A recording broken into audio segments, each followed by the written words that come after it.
Investigating the issues, uncovering the truth. You're watching WAFF 48 News at 5. The third Tennessee Valley Honor Flight has landed, and it was a trip many will never forget. Saturday, the community wished 122 World War II veterans a safe and memorable journey to our nation's capital. After a nice send-off, it was off to Washington. First stop following a warm welcome by dozens of volunteers was the World War II Memorial. We also visited the Women's Memorial and watched the changing of the guard at Arlington Cemetery. The veterans also got to see the Marine Corps War Memorial and the Korean War Memorial.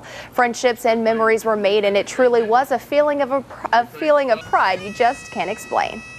Just like, I've been with them all my life, and I didn't know any of them. And it's just like, here they are again. And it's just been wonderful. It's more, as much as I expected and more. When we got off of the plane, people were greeting us and shaking our hands and thanking us, and it was just wonderful. We have so much more to tell you about. Be sure to join us for WAFF 48 News at 10 and Late Edition for an inside look at honoring these deserving men and women. April 19, 2008 is a day that many here in the heart of the Valley will never forget, myself included. Saturday was the third Tennessee Valley Honor Flight. I was honored to be in the presence of 122 World War II veterans who made the trip of a lifetime to the Capitol. What I experienced was history in the making and a chance for many of us to say thank you to those who made history, our nation's greatest generation. It wasn't quite daylight as 2008's first group of Valley veterans prepared to leave Huntsville. All smiles, friendships were immediately made. Like my grandson says, you got to come and see it with your own eyes. It is our wish that today be one of the best days of your lives. That would prove to be true. Well wishes were sent, and the veterans would soon be off to Washington, accompanied by honorable guests. F-16s carrying 3 flags of veterans who were scheduled to be on the flight but passed away before the trip. Across a blue sky, the veterans would have a big surprise awaiting them at Reagan National Airport. Our 122 were greeted by dozens of volunteers, chanting until the last person got off the plane. It's awesome. What did you feel like when you came and saw all of these people and the salute, the water salute? Well, it's something I wasn't expecting. Overwhelmed. The group was personally escorted to the World War II Memorial, and there waiting members of our armed forces. A lot of great people, and all of us are so pleased with what they've done for us. Oh, it's wonderful, I'll tell you. I've never had any comfortable feeling like I have today. It makes you choke up. Not to mention visits from Senators Bob Dole and Jeff Sessions and family members who drove and flew miles to be with their loved one.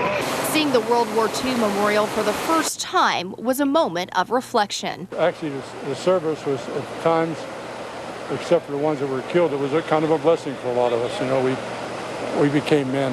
A ceremony was held for those who died before getting to see the memorial and for all those too ill to travel. Members of the Alabama Air National Guard 100th Fighter Squadron presented the flags.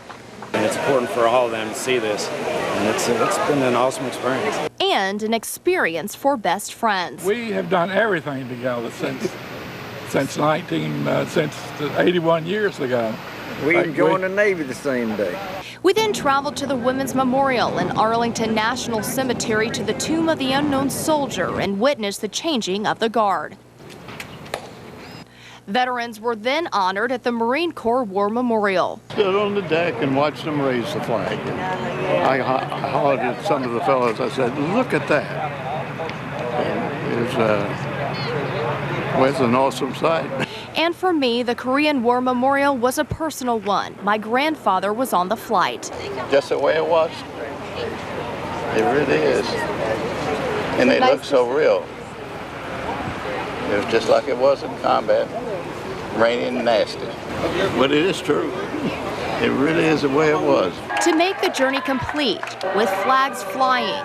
Welcome home, Mr. Wells.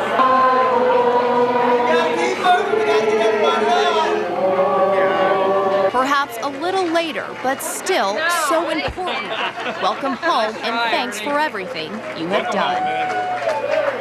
Now, 3 veterans were unable to make the trip to D.C. yesterday because of medical reasons, but the wonderful people at Honor Flight are determined to still make that possible at a later date. Stay with WAFF 48 News for a late edition. We sat down with 3 of these heroes of this year's first Honor Flight. You'll also hear from the President, Joe Fitzgerald, and a heartwarming story from a daughter who paid tribute to her father.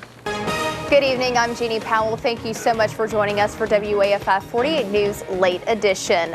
The 3rd Tennessee Valley Honor Flight is now complete. Today I sat down with 3 Valley veterans who took part in this very special trip. It was fantastic. They couldn't have done more to have all that group of men together. Everything was coordinated. The action that they took, everything was taken care of. Mr. Hill, what was your favorite part? What memorial did you like the best? I liked the World War II memorial. What was so special about it? The thing that was really special was the layout, the information conveyed, and the fact that you had so much expense in building a memorial. It was a long time coming, but they sure outdid themselves with that one. They sure did. And how did you feel, Mr. Williams, just stepping out and in Washington and seeing that memorial? Well, I know how some of the radio and TV celebrities feel. It's a real high to walk off the plane and cheered like you were really somebody. People that don't know you from Adam saw Fox, and it was great. How did you feel coming back? You guys had a lot of people at the airport last night. How did you feel, Mr. Mears? I felt carried away with all the emotion and everything. People that you didn't know, they shook hands with you. And made you feel special. Thank you for what you did. Yeah, and it was great being here with your friends, wasn't it? Yes. Meeting a lot of different people. There sure were some fine people involved in the our total day yesterday, because we had all along people were greeting you like you were a real hero, not just some old man. Well, you are very special, and you all are 3 heroes in our eyes, and we want to thank you all for your service. Mr. Williams, anything else you'd like to say? No, not special. Just glad to be here. And glad for last night and all the people that welcomed you home. It was a great day, Dave. Yes. Okay, thank you all so much for your service, and we want to honor you any way we can, and we appreciate you all coming here tonight. All right, thank you. Thank you.